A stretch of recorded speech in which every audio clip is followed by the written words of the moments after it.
অনেক দিন আগের কথা। অচিনপুর নামক সুন্দর একটি রাজ্য ছিল। সেই রাজ্যের রাজার নাম ছিল দেবসিংহ। রাজার রাজ্যে কোনো কিছুর অভাব ছিল না। নদী ভরা ছিল তরতাজা মাছ, ঘোড়াশালে বিদ্যমান ছিল শক্তিশালী ঘোড়া এবং রাজকোষ সোনাদানায় পরিপূর্ণ ছিল। কিন্তু তারপরেও রাজা রানীর মনে শান্তি ছিল না, কারণ একটি ফুটফুটে সন্তানের অভাব ছিল তাদের জীবনে। এভাবেই দুঃখে তাদের দিন কাটতে থাকে।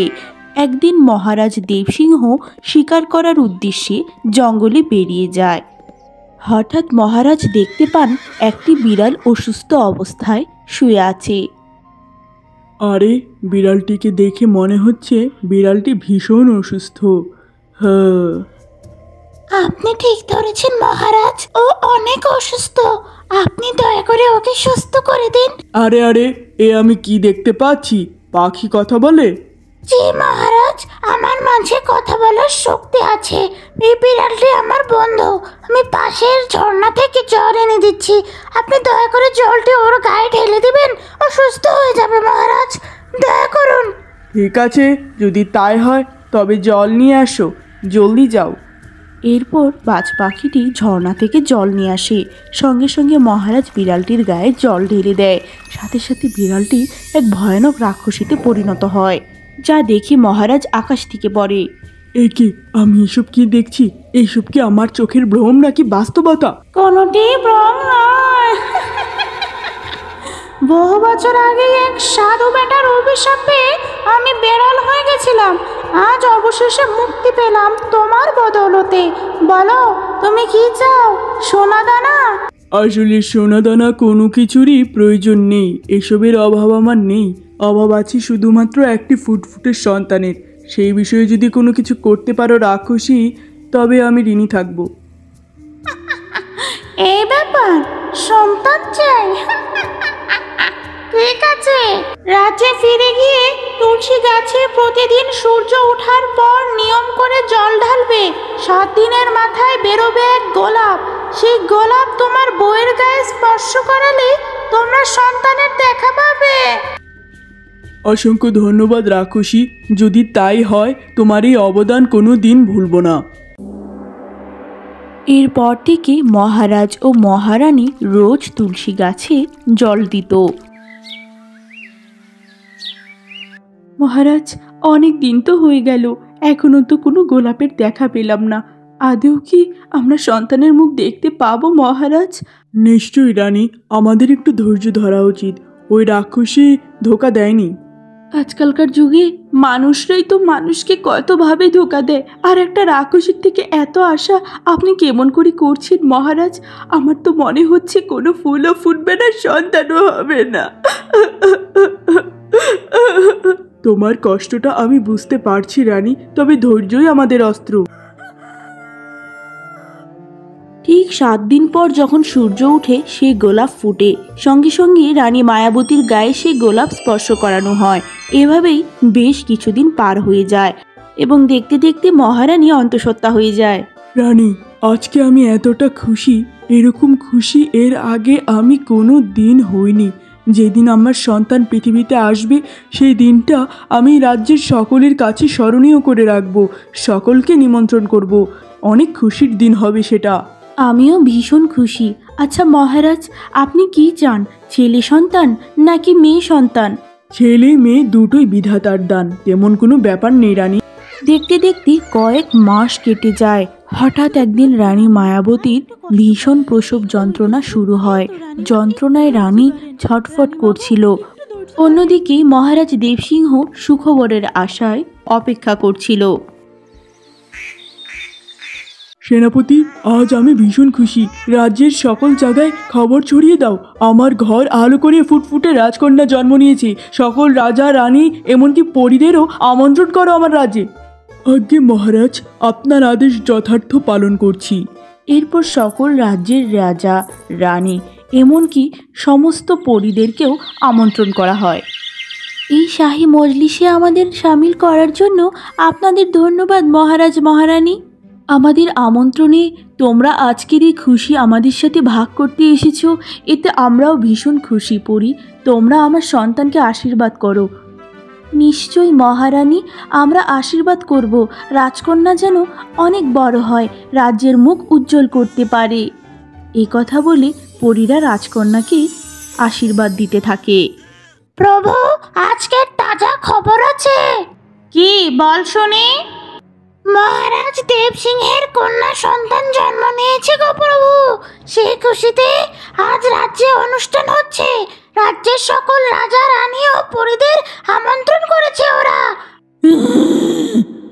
আমার বদৌলতে ওই রাজা সন্তান লাভ করেছে, অথচ আমাকেই নিমন্ত্রণ পাঠালো না। এই অপমান আমি সহ্য করব না। এরপর সেই রাক্ষসী রেগে মেগে অচিনপুর রাজ্যের দিকে যেতে থাকে। রাক্ষসী তাদের সামনে এসে হাজির হয়। যার জন্য সন্তানের মুখ দেখতে পেলি, তাকে নিমন্ত্রণ করতে ভুলে গেলি?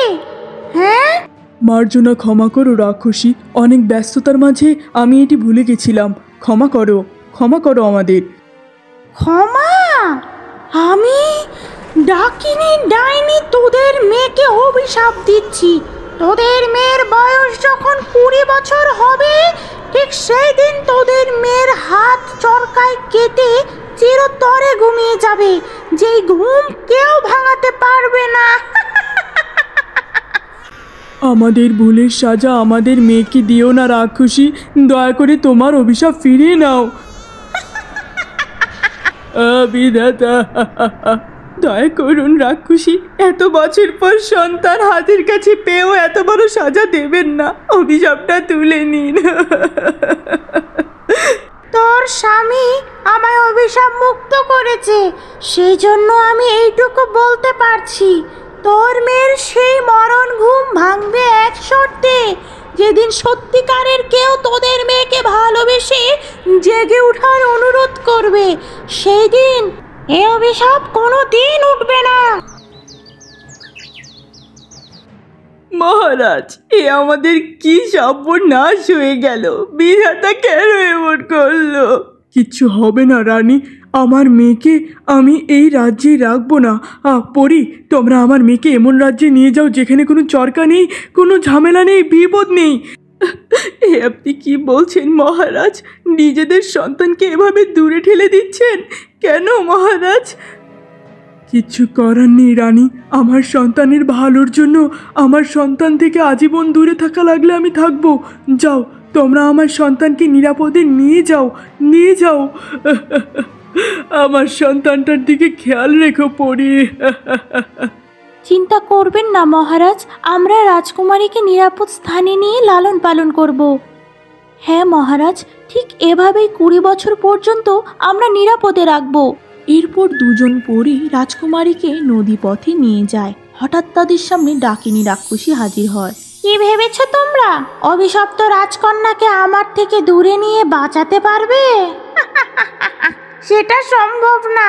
আমাদের পথ থেকে সরে যাও দুষ্ট রাক্ষসী, আমরা থাকতে রাজকন্যাকে কিচ্ছু করতে পারবে না তুমি, বুঝেছো? সরে যাও এখান থেকে, এর ফল ভালো হবে না। কি? আমার ফল তোদের মতো ভালো পরীরা খারাপ করে দেবে? এই কথা বলে সেই রাক্ষসী দুজন পরীকে বন্দি করে নেয়। অন্যদিকে রাজকুমারী একা একাই নদীর জলে ভেসে যেতে থাকে। চোখের পলকে সেই রাজকুমারী কোথায় যেন গায়েব হয়ে গেল। আমি ওকে খুঁজে বের করতে পারছি না। শকুন্তলা, যে করে হোক সেই রাজকুমারীকে খুঁজে এনে দে আমার কাছে। এরপর শকুন্তলা রাজকুমারীকে খুঁজতে বেরিয়ে যায়।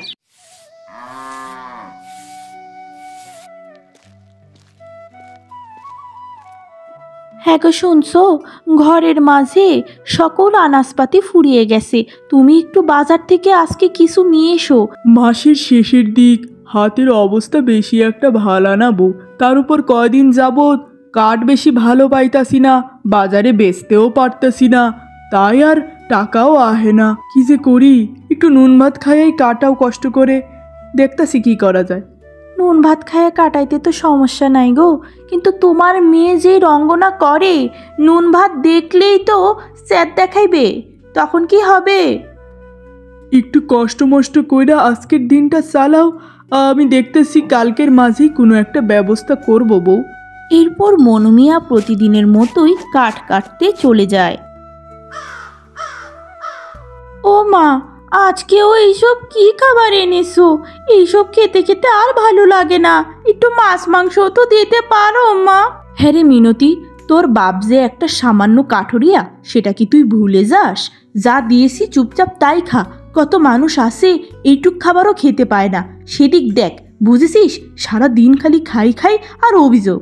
আমি যা চাই সব কিছুতেই তুমি আমার এত বকো কেন মা, কেন? ঠিক আছে বাবা, ভুল হয়েছে, জলদি খেয়ে উদ্ধার কর। আমি নদীর ঘাটে জল আনতে যাচ্ছি, খাবার যেন শেষ হয়। এরপর গায়ত্রী নদীর পাড়ে জল আনতে যায়।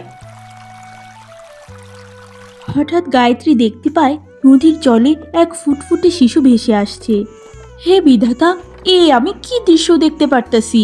এ তো কারো সন্তান, কিন্তু কে করলো এই নির্মম কাজ? আহা গো, বাচ্চাটারে তুইলা নেই।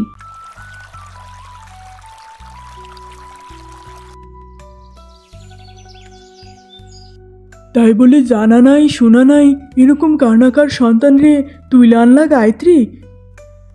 তাইলে কি করতাম বলো? সন্তানটারে কি নদীর জলে ভাসায় দিয়েইতাম? তা কি হয় কও? আমাদের সংসারে তো এমনিতেই অনেক অভাব মা, বাবা তো এত সামলাইতে পারবে না। এই বাচ্চার খরচ কি করে সামলাবে বাবা? ওইসব নিয়া তোর ভাবতে হইব না। হ্যাঁ গো, আপাতত সন্তানটারে আমরাই পালতে থাকি, তুমি একটু দুধ লইয়া হো। এই নাও মা, খাও, খিদা লাগছে। অন্যদিকে রাজকুমারীর শোকে মহারানীর অবস্থা দিন দিন খারাপ হচ্ছিল। মহারানী, দীর্ঘদিন যাবৎ তুমি খাওয়া দাওয়া সব কিছু ছেড়ে দিয়েছো। এভাবে চলতে থাকলে তুমি তো ভীষণ অসুস্থ হয়ে যাবে, কিছু তো খাও। আমার মেয়েটা কিছু খেয়েছে কিনা আমি জানি না, আমি কি করে অন্য মুখে নেব মহারাজ? এত বছর পর আমার সন্তান আমার বুকে এলো, তাকে একটু আদরও তো করতে পারলাম না। তুমি চিন্তা করো না রানী, পরীরা তো আছে, তারা ঠিক আমাদের সন্তানকে রক্ষা করবে, দেখো। কিন্তু পরীরা তো আমাদের আর কিছুই জানালো না। আমার তো খুব দুশ্চিন্তা হচ্ছে, না জানি আমাদের সন্তানের। না না, আমি ভাবতে পারছি না মহারাজ। হ্যাঁ রে মিনতি, আজকে তোর বোন আমাদের সাথে শুইব, তুই একটু পাশের ঘরে শুয়া পড়। এই ছোট্ট চকিতে এতজন তো হইব না, যা মা। আম্মা, ও তো আমার নিজের বোন না, ওর জন্য আমি কেন পাশের ঘরে গিয়ে কষ্ট করে শুমু? আমার একা শুতে ভয় লাগে। মিনতি মা, এরপর থেকে কোনো দিন এমন কথা বলবি না। আজকে থেকে ওই তোর আপন বোন, ওর নাম ছায়ালতা। মা বাবার নিজের মেয়ে হওয়া সত্ত্বেও ছায়ালতারে তারা যতটুক ভালোবাসতেছে, আমারে কোনো দিন এত ভালোবাসে নাই। আমারে তারা একা শুইতে পাঠায় দিল। এভাবেই দেখতে দেখতে বেশ কিছুদিন কেটে যায়। ছায়ালতা বেশ অনেকটাই বড় হয়ে গেছিল। একদিন সে হামাগুড়ি দিতে দিতে চুলোর কাছে পৌঁছে যাচ্ছিল। পাশেই মিনতি ছিল, কিন্তু সে কিছুই বলছিল না। ঠিক সেই মুহূর্তে মিনতির মা সেখানে আসে। একি রে মিনতি, তুই এটা কি করতেছিলি? ছায়ালতা চুলার কাছে চলে যাইতেছিল আর তুই ওরে একটু আটকাইলিও না? হ্যাঁ মা, আমি আসলে ছায়ালতারে খেয়াল করতে পারি নাই মা। এটা কোনো কথা হইতে পারে? কত বড় সর্বনাশ হয়ে যাইতো, তুই তো পাশেই দাঁড়াইছিলি। মা, আমি বলতেছি তো, আমি ওরে খেয়াল করতে পারি নাই, আমার ভুল হয়ে গেছে মা। আরে আরে, সকাল সকাল এত হট্টগোল কিসের গায়ত্রী? কি হয়েছে? তুমি জানো কত বড় সর্বনাশ হতে হতে আমাদের ছায়ালতা বেঁচে গেছে? তোমার মেয়ে পাশে থেকেও ছায়ালতার আজকে কত বড় সর্বনাশ হতো। হ্যাঁ, তোমার মেয়েকে জিজ্ঞেস করো ও কেন করলো এমনটা। বাবা, বিশ্বাস করো, ছায়ালতা চুলার দিকে যাচ্ছিল, আমি খেয়াল করতে পারিনি। মা বিশ্বাস করছে না। হ্যাঁ গো গায়ত্রী, তুমি মেয়েটাকে সবসময় এত বকাবাদ্য করো না গো। ছোট বাচ্চা, ওর তো ভুল হতেই পারে, যা হয়েছে হয়ে গেছে। এই তোমার আহ্লাদেও বাদর হইতাছে, বুঝছো? এভাবেই কেটে যায় আরো বেশ কিছু বছর। দেখতে দেখতে ছায়ালতার বয়স 10 বছর হয়ে যায়। সে দেখতে ভীষণ সুন্দরী ছিল এবং চঞ্চল স্বভাবের ছিল। একদিন ছায়ালতা জঙ্গলের গাছতলে একটি ছেলেকে একা দাঁড়িয়ে থাকতে দেখে। এই, কে কে তুমি? তোমাকে এর আগে এখানে তো দেখিনি। নাম কি তোমার? আমি হলাম কৃষ্ণপুর রাজ্যের রাজকুমার। আমার জঙ্গল ঘুরতে অনেক ভালো লাগে, তাই ছদ্মবেশে জঙ্গলে ঘুরতে এসেছি। তোমার নাম কি? আমার সাথে খেলবে তুমি? হ্যাঁ বলো। না না না, আমার আজকে খেলার সময় নেই গো। আমার গরুটা পালিয়ে এসেছিল, ওকে খুঁজতেই এসেছি। তবে কাল তোমার সাথে আমি খেলবো। এভাবেই কেটে যায় আরও কিছু বছর। দেখতে দেখতে ছোট্ট ছায়ালতার বয়স 16 বছর হয়ে যায়। দেখতে ছিল ভীষণ সুন্দরী। বাবা, মাকে কতবার না করেছি ঘরের একটি কাজও না করতে, এবার বিশ্রাম করতে। আমি সব কাজ করব, মা তো আমার কথাই শুনে না। বাবা, মাকে কিছু বলো। আরে পাগলি মেয়ে, বিয়া হইলে তো শ্বশুর বাড়িতে গিয়ে ইচ্ছা মতো কাম করবি, মায়ের বাড়িতে আরাম কইরা নে, ঠিক আছে? হ্যাঁ রে ছায়ালতা, তোর মা তো ঠিকই বলছে। এখন একটু খেলাধুলা কর, আরাম কর, কাজ কাম দরকার নাই মা। বাবা, তুমি এখন মায়ের দলে চলে গেলে এটা কিন্তু আমি মানবো না। মা যদি ঘরের আর একটি কাজও করে, আমি কিন্তু ঘরের খাবারই খাবো না, এই বলে দিলাম। ব্যাস, পাগলিমের কথা শোনো। আচ্ছা ঠিক আছে বাপু, তুই সব কাজ করিস, আমি নাক টেনে ঘুমাবো। আর তোর বড় বোনকে দেখ, ঘরের একটি কাজও তো করে না, ঘুমাচ্ছে নিশ্চয়ই, ডেকে তোল। এরপর ছায়ালতা মিনতিকে ডাকতে যায়। আরে দিদি, তুই ঘুম থেকে উঠে পড়েছিস? মা তো ভাবলো তুই ঘুমাচ্ছিস। ঘুমাবো কি করে? সকাল সকাল তোদের বাপ বেটির এত চেঁচামেচিতে ঘুমানো কি যায়? তা আমার চান করার জল নিয়ে এসেছিস? আমি একেবারেই ভুলে গেছি দিদি, আমি এক্ষুনি নিয়ে আসছি, তুই একটু অপেক্ষা কর কষ্ট করে।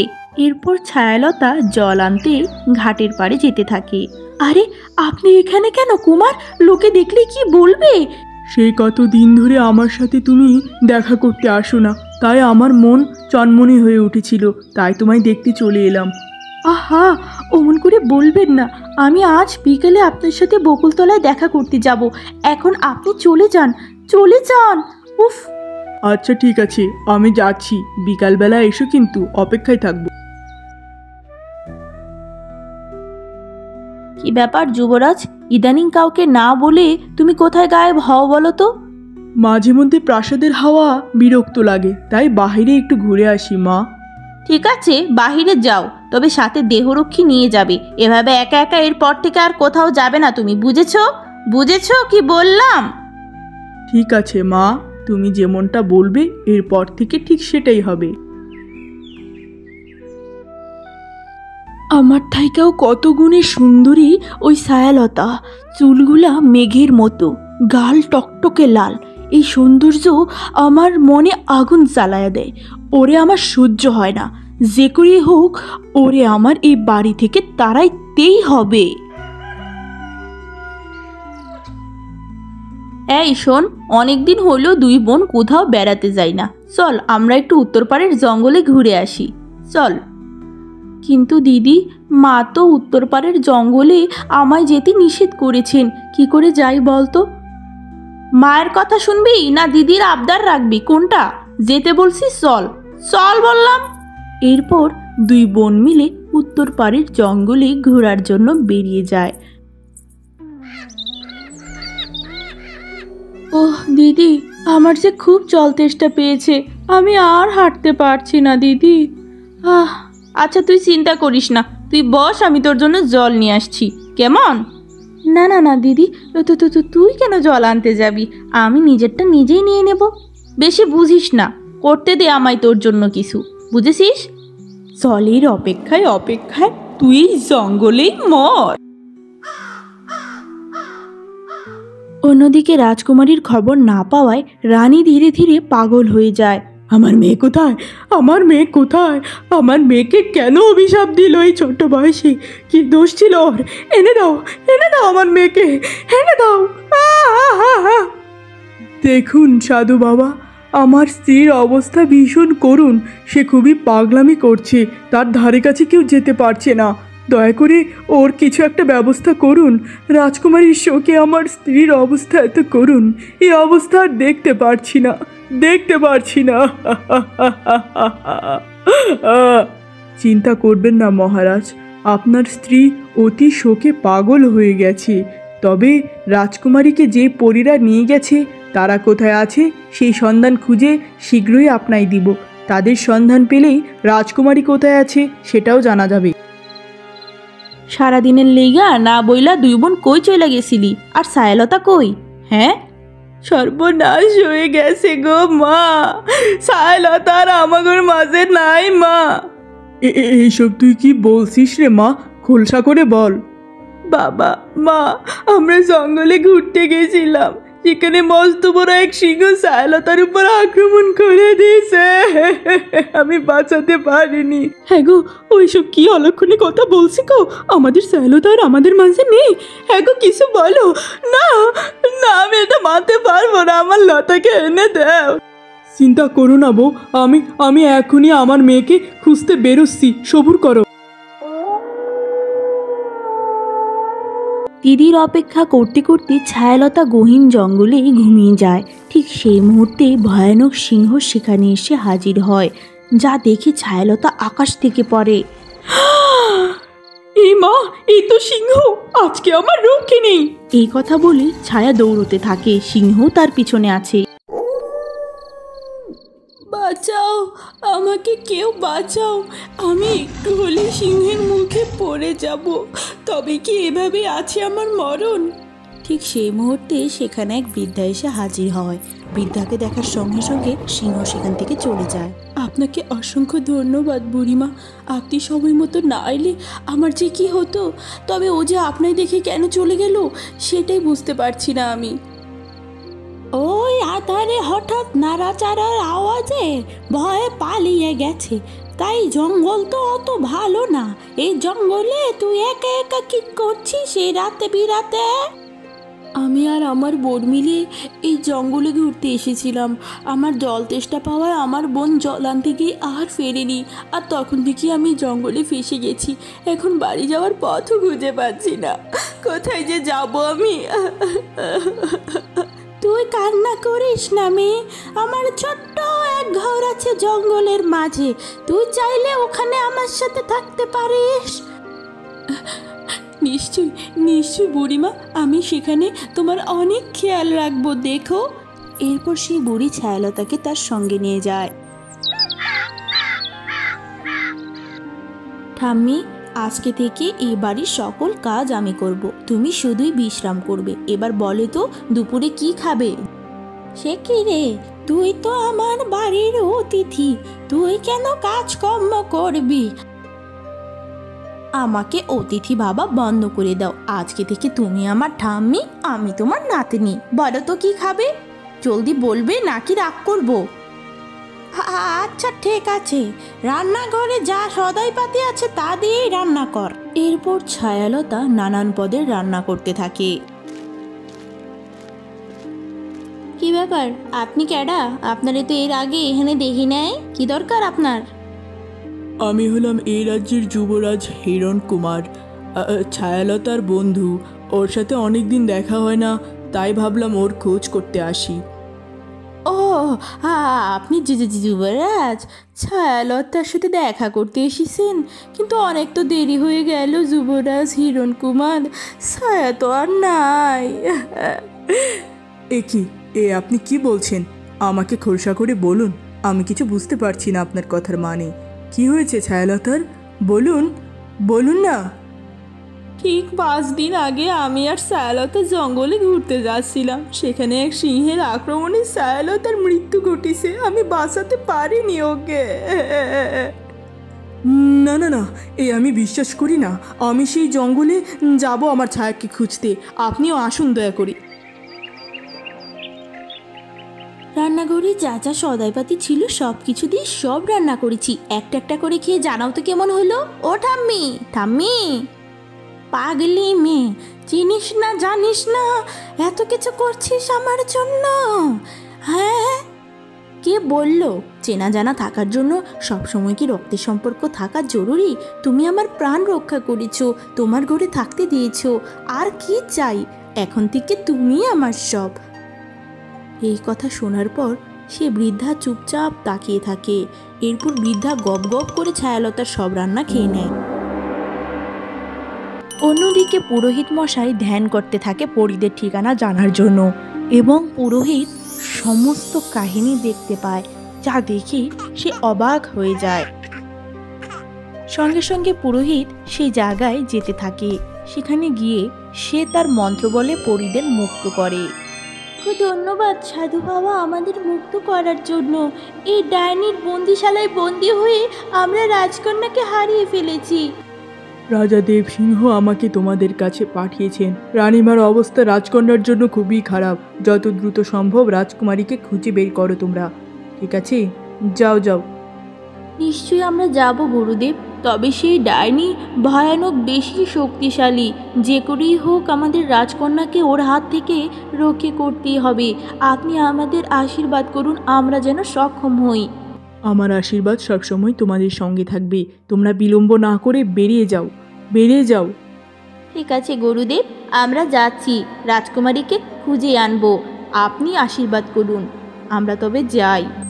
এরপর সাধু বাবা তাদের আশীর্বাদ করে। এরপর পরীরা রাজকুমারীকে খুঁজতে থাকে। অন্যদিকে কিছুক্ষণ পর ভীষণ তুফান শুরু হয়ে যায়। এই তো এই জায়গাটার মধ্যেই সায়লতাকে ওই সিংহ আক্রমণ করছিল। এরপরে আমি আর দেখি নাই কিচ্ছু, কিন্তু সায়লতারে তো কোথাও দেখতেছি না। কিন্তু আমার ছায়ালতা বেঁচে আছে, এটা আমার অন্তর বলছে। আর এছাড়া এই জায়গায় তো ছায়ালতার মৃত্যুর কোনো চিহ্নও দেখতে পাচ্ছি না। আমাদের আরও খুঁজতে হবে, আরও খুঁজতে হবে আমাদের। চলুন, আমরা আরও খুঁজবো, চলুন। কিন্তু এখন তো ঝড় তুফান হইতাছে, কেমনে খুঁজবো? আসেন একটু গাছতলায় বসি, পরে না হয় খুঁজবো। সেই যে সকালবেলা মিনতি বাড়ির থেকে বাইরে হইলো, এখনো তো বাড়িতে আইলো না। বাইরে যে হারে ঝড় তুফান শুরু হয়েছে। আমারও তো খুব চিন্তা হইতাছে বউ। কয়েকদিন আগে আমাগর ছায়ালতা আমাগর চাইরা, এখন যদি মিনতি না না। হ্যাঁ গো, এইসব কি কইতেছো? হ্যাঁ হ্যাঁ, সকালবেলা দেখছিলাম যুবরাজ হিরণ কুমারের লগে মিনতি কই যেন একটা যাইতাছে। তাইলে আমরা রাজ্যে গিয়া খোঁজ করলে হয়তো বা মিনতিরে খুঁজে পাইতে পারি। চলো যাই, চলো। চিন্তা করো না বউ, তুমি তো দেখছোই যুবরাজের লোকে গেছে। তাহলে চলো, আমরা রাজ্যে গিয়া খোঁজ করলেই ওখানেই আমাগর মেরে পাইতে পারি। এক্ষুনি চলো। হ্যাঁ গো, ঠিক কইছো, চলো। রানীমা, আমার মাইয়া সকাল থেকে ঘরে আহে নেই। ও কি আপনাদের প্রাসাদে আছে? হ্যাঁ। এইসব কি বলছো তোমরা? তোমাদের মেয়ে আমার প্রাসাদে থাকবে কেন? হ্যাঁ, আমি কিছু বুঝলাম না। আগে রানীমা সকালবেলা যুবরাজ আমাগর বাড়িতে গেছিল, দেখলাম আমাগর মাইয়ার লোকে কথা কইয়া দুজনে মিলা কই জানি গেল, তাই ভাবলাম এখানে হয়তো আছে। ও, তার মানে তোরাই ষড়যন্ত্র করে তোদের মেয়ের ফাঁদে আমার ছেলেকে ফেলেছিস? আমার ছেলেটা সারাদিন ধরে গায়েব। বল, আমার ছেলেকে কোথায় লুকিয়ে রেখেছিস? এইসব আপনি কি বলতেছেন রানীমা? ফাঁদে ফেলবো, লুকায় রাখবো? এই প্রহরী, এক্ষুনি ওদের বন্দি করো, এক্ষুনি, জলদি। হ্যাঁ গো, আমাগর এই বিনা দোষী কেলেকে বন্দি করলো। এখন আমরা আমাগর মায়ারে খুঁজবো কেমন কইরা? হ্যাঁ। তুমি কান্না করো না বউ, যত মুশকিল তত আসান, কিছু একটা হইবই। যুবরাজ, এখন তো প্রচুর ঝড় বৃষ্টি হইতেছে। এই ঝড় বৃষ্টির মাঝে আমরা কি করে ছায়ালতাকে খুঁজতে পারি? চলুন আমরা বাড়িতে ফিরে যাই, আর আজকে খোঁজা সম্ভব নয়। আমার ছায়ালতাকে খুঁজা ব্যতীত আমি আর কোথাও গিয়ে শান্তি পাবো না। আমাকে ওকে খুঁজতেই হবে। কি আছে এমন ওর মাঝে যে জীবন বাজি রাইখা ওরে আপনি খুঁজতেছেন? আমি তো আসি, আমি কি উঠছি কম সুন্দরী? এসব আপনি কি বলছেন? আপনার বোনকে আমি ভালোবাসি, সুন্দর অসুন্দরের প্রশ্ন নয়। আপনি আমায় এমন প্রস্তাব দিলেন কি করে? মহারাজ, চিন্তার আর কোনো কারণ নেই। পরীদের আমি খুঁজে মুক্ত করে দিয়েছি। তারা এবার রাজকন্যাকে ঠিক খুঁজে আপনাদের কাছে পৌঁছে দিবে। নিশ্চিন্ত থাকুন আপনারা এবার থেকে। কি করে নিশ্চিন্ত থাকবো গুরুদেব? রানীর অবস্থা দিনকে দিন ক্রমশ খারাপ হচ্ছে, হিংস্র হয়ে যাচ্ছে রানী। এর কি কোনো উপায় নেই? বলুন গুরুদেব। আজ্ঞে মহারাজ, এই যে এই পাত্রে গঙ্গার জল আছে, এটা রোজ অল্প অল্প করে রানীমার গায়ে ছিটিয়ে দিবেন, দেখবেন ফলাফল কি হয়। আজ্ঞে গুরুদেব, যা বলছেন তাই হবে। ঠাম্মি সে কবের থেকে নদীর তাজা মাছ খেতে চাইছে। আজ মাছ ধরে ঠাম্মিকে খাওয়াবো। কতগুলো মাছ পেয়ে গেলাম। কি রে, তুই এই ঝড় তুফানের মাঝে কোথায় গেছিলি? হ্যাঁ বল। ঠাম্মি, তুমি সেই কবে মাছ খেতে চেয়েছিলে, আজ নদী থেকে তাজা তাজা মাছ ধরে এনেছি গো, তোমায় ভেজে খাওয়াবো। সেই কবে না কবে একটা শখ করেছিলাম, তাই বলে তুই এই ঝড় তুফানের মাঝে চলে যাবে দিদি ভাই? এই ঝড় তুফানের দিনে নদীর মাঝে তরতাজা মাছগুলো ভেসে উঠে, তাই গিয়েছি। তোমার শখ পূরণের জন্য আমি যে কোনো বিপদই নিতে পারি ঠাম্মি, খুব ভালোবাসি তোমায়। এরপর ছায়ালতা মাছগুলো কাটতে থাকে। আহারে, আমাকে চিনে না, জানে না, তারপরেও মেয়েটা আমায় কত ভালোবাসে। এই ঝড় তুফানে আমার জন্য মাছ ধরতে গিয়ে জ্বরে গাটা পড়ে যাচ্ছে। এত ভালো নিষ্পাপ একটি মেয়ের জীবনে কোনো অভিশাপ কেন থাকবে, কেন? প্রভু, আপনি কিন্তু ধীরে ধীরে মেয়েটির প্রতি দুর্বল হয়ে যাচ্ছেন, ভালো ইঙ্গিত নয়। সঙ্গে সঙ্গে সে বৃদ্ধা রূপ পরিবর্তন করে ডাকিনীর রূপ ধারণ করে। অমন মায়াবী মেয়ের মায়ায় না পড়ে কি থাকা যায় শকুন্তলা? আমি তো বুড়ির রূপ ধারণ করে ওকে আমার ডেরায় এনে হত্যা করতে চাইছিলাম, কিন্তু ওর ভালো আর নিষ্পাপ মন দেখে আমি যে পাগল হয়ে যাচ্ছি। আমি আমার অভিশাপ তুলতে চাই, কিন্তু প্রভু, আপনার এই অভিশাপ তো এভাবে করে তোলা যাবে না। আপনার অভিশাপ যে বড়ই ভয়ানক, আপনি তো জানেন। না না না, আমায় কোনো একটা ব্যবস্থা করতে হবে। আমি এক্ষুনি গুরুমার কাছে যাচ্ছি। এরপর সেই ডাকিনী আকাশ পথে গুরুমার কাছে যেতে থাকে। এ মা, তুমি কে? তোমায় তো এর আগে এখানে দেখিনি কোনোদিন। হ্যাঁ, বলো। আমি হলাম শকুন্তলা, বুড়িমার পোষ্য পাখি। হ্যাঁ, বুড়িমার এমন পোষা পাখি আছে, আমায় তো এর আগে বলেনি। কারণটা? বয়স হয়েছে তো ভুলে গেছেন। তোমার জ্বরের ওষুধ আনতে গেছেন, তাই আমায় রেখে গেলেন তোমার কাছে উনি। এ কি, এই ঝড় বাদলের মাঝে ওষুধ আনতে যাওয়ার কি দরকার ছিল? একটু পরে তুফান থেমে আকাশ একেবারে পরিষ্কার হয়ে যায়। কি ব্যাপার ডাকিনি, আমার থেকে দীক্ষা গ্রহণ করার পরে তুমি যে গেলে আর কোনোদিন এলে না, হঠাৎই গুরুমাতাকে মনে পড়লো, কি মনে করি তোমার? অনেক বেশি বিপদে পড়ে আপনার কাছে এসেছি গুরুমাতা। আমি যে এক ভুল মানুষকে আমার অভিশাপে আক্রান্ত করে দিয়েছি। আমি এবার তার সেই অভিশাপ তুলতে চাই। কি করে তুলতে পারি বলে দিন আমায়। তা কি করে সম্ভব ডাকিনি? তুমি তো জানো তোমার অভিশাপ একবার কারো উপর পড়লে সেটা আর তোলা সম্ভব নয়। না না, কোনো তো উপায় থাকবে। কোনো উপায় থাকলে বলে দিন, আমি তাই করব। একটা উপায় থাকতে পারে, ঈশ্বরের দরবারে গিয়ে প্রায়শ্চিত্ত করবে, এতে তোমার প্রাণনাশের শঙ্কা আছে। একটু পর ছায়ালতা রান্নাঘরে রান্না করতে যায়। হঠাৎ তার সামনে সে ভয়ানক চরকা এসে হাজির হয়।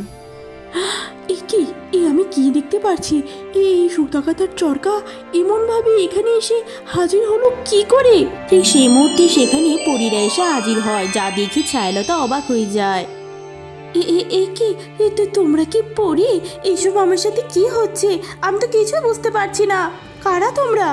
আহ, আমাদের প্রিয় রাজকন্যা, কত বড় হয়ে গেছো তুমি, দেখতে কতটা মায়াবী। আমরা হলাম তোমার শুভাকাঙ্ক্ষী। এই চরকাটিকে ভুলেও স্পর্শ করো না, এই চরকাটি তোমার অনিষ্টের কারণ। আরে আরে, তোমরা আমাকে রাজকন্যা রাজকন্যা কেন করছো? আর এই চরকা আমার অনিষ্টের কারণ কেন হবে? এরপর পরীরা ছায়ালতার কাছে সমস্ত ঘটনা খুলে বলতে থাকে। তার মানে তোমরা কি বলতে চাইছো? যে আমার প্রাণ রক্ষা করলো, যার সাথে আমি এতদিন ধরে আছি, সেই হলো সেই ভয়ানক ডাইনি যে আমার জীবনে এত কিছু করেছে? তোমরা বললেই আমি বিশ্বাস করবো নাকি? চলে যাও এখান থেকে, তোমরা চলে যাও। আমাদের কথা তুমি বিশ্বাস নাই করতে পারো রাজকুমারী, তবে ওই প্রাসাদের দেয়ালের আড়ালে তোমার মা তোমার জন্য চটফট করে পাগল প্রায় হয়ে যাচ্ছে। সেই কথাটি মনে রেখে হলেও এই চরকাটি স্পর্শ করো না রাজকুমারী, আর ওই ডাইনির থেকে দূরে থেকো, ও ভয়ানক মায়াবী।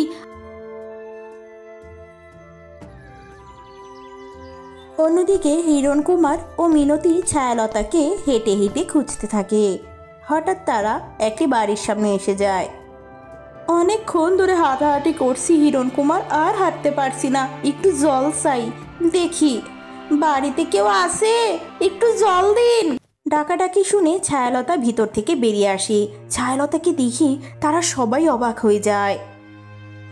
কি দিদি, তুই তুই আমায় ওই দিন রেখে চলে গেছিলি কেন? আরে তুই বেঁচে আসিস বোন, আমি তো ভেবেছিলাম সিংহ তোকে খেয়ে নিয়েছে। আমি জানতাম আমার ছায়ালতার কিচ্ছু হতে পারে না। কতদিন দেখিনি তোমায় ছায়ালতা। কেমন আছো তুমি? কেমন আছো? ভালো থাকতাম না যুবরাজ, যদি সময় মতো ঠাম্মি আমায় বাঁচিয়ে না নিত। তোমরা ঘরে আসো, আমি তোমাদের সবটা খুলে বলছি। আসো, আসো না। হ্যাঁ হ্যাঁ, সবই তো বলবি, কিন্তু তার আগে আমার খুব জল তেষ্টা পেয়েছে। চল ভিতরে গিয়ে আমার একটু জল খাওয়াবি। যুবরাজ, আপনি একটু বাইরে দাঁড়ান, ওর সাথে একটু কথা আছে। অভিশাপ থেকে মুক্ত করার কোনো পথ কি পেয়েছেন প্রভু? হ্যাঁ, আমি তেমন কোনো পথ খুঁজে পাচ্ছি না। তবে তুই রাজকুমারীকে রেখে এখানে কেন এসেছিস শকুন্তলা?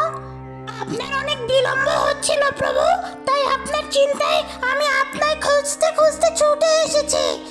এ কি করলে তুই? তুই জানিস না আজকে রাজকুমারীর 20 বছর হয়ে যাবে। এক্ষুনি চল ওখানে। হ্যাঁ রে ছায়ালতা, তলে তলে যুবরাজের সাথে প্রেম প্রীতি কবে থেকে চালাইছিস সেটা বল। বোনকে তুই একটু জানাতে পারতিস। আমরা শুধুমাত্র ভালো বন্ধু দিদি, কিন্তু তুই জল আনতে গিয়ে আর ফিরে আসিসনি কেন সেটা বল দি, বল। আমি আসলে জল আনতে গিয়ে পথ হারিয়ে ফেলেছিলাম, এরপর আর তোকে খুঁজে পাইনি রে। এইটা কি? এটা আবার কি জিনিস? চরকা নাকি? হ্যাঁ, এটা একটা আশ্চর্য চরকা দিদি। ওই চরকার মধ্যে নাকি অনেক বড় অশুভ শক্তি আছে, ওটাকে স্পর্শ করা যাবে না। হ্যাঁ, অশুভ শক্তি আছে নাকি চাই? তলে তলে যুবরাজের বউ হওয়ার জন্য প্রেম করেছিস, নিশ্চয়ই এই চরকাতেও কোনো চমৎকারী জিনিস আছে। মিনতি দিদি, চরকার কাছে যাস না। মিনতি দিদি।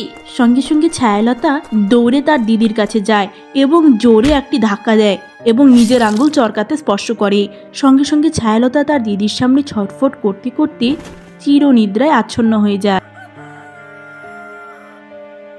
ডাকিনী ডাইনি সেখানে এসে ছায়ালতার এমন অবস্থা দেখে খুবই দুঃখ প্রকাশ করে।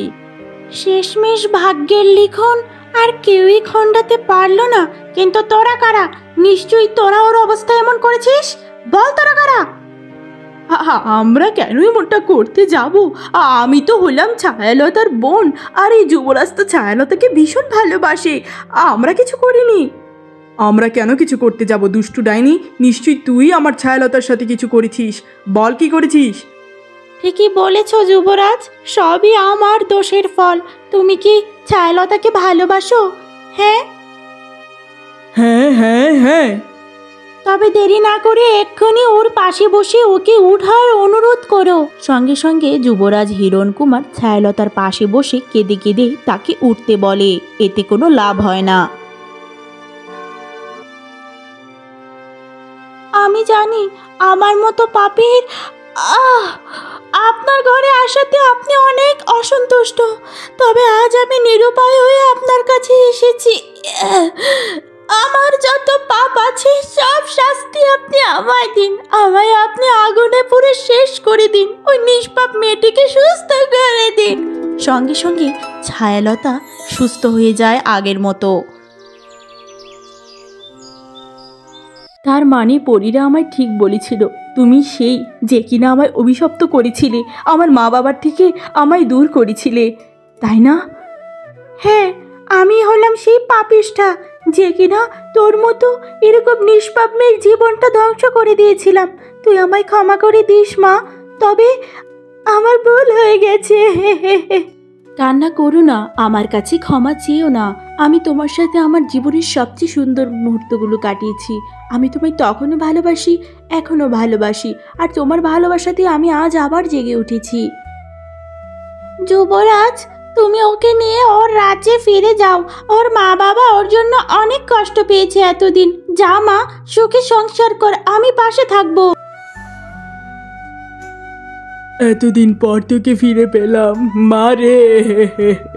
মহারাজ, আপনার সাথে যে মেয়েটিকে দেখা যাচ্ছে ওকে দেখতে কি মায়াবী। মা, আমি হলাম তোমার সেই হারিয়ে যাওয়া রাজকন্যা, যার জন্য আজ তোমার এই অবস্থা। আমি ফিরে এসেছি মা। মহারাজ, মেয়েটি কি বলছে? মহারাজ। হ্যাঁ রানী, ওই আমাদের সে হারিয়ে যাও রাজকুমারী রানী, তোমার মেয়ে তোমার কাছে ফিরে এসেছে রানী, আমাদের দুঃখের দিন শেষ। মহারাজ, তবে আপনি কাঁদছেন কেন? এখন তো সুখের দিন।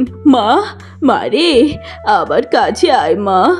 এত বছর পর নিজ মেয়েকে কাছে পেয়ে রানী কান্নায় ভেঙে পড়ে। আমি তোর সাথে কত অন্যায় করেছি, আর তুই আমায় বাঁচাতে গিয়ে সেই সরকার নিজের হাত কাটলি। তুই আমায় যা শাস্তি দিবি দে বোন, দে। আমি আমার আসল পরিবার পরিচয় পেয়ে গেছি ঠিকই, কিন্তু আমি তোকে, মাকে, বাবাকে এখনো আগের মতোই ভালোবাসি দিদি। হ্যাঁ রে বোন, মা বাবাকে নাকি যুবরাজ হিরান কুমারের মা রানী দয়াময়ী কারাগারে নিক্ষেপ করেছে। তুই দয়া করে মা বাবাকে বের করার ব্যবস্থা কর। তুই কান্না করিস না দিদি, আমি এখনই যুবরাজকে নিয়ে সেই রাজ্যে যাচ্ছি মা বাবাকে আনতে। রানী দয়াময়ী, দয়া করে দয়া দেখিয়ে আমার মা বাবাকে কারাগার থেকে মুক্ত করুন।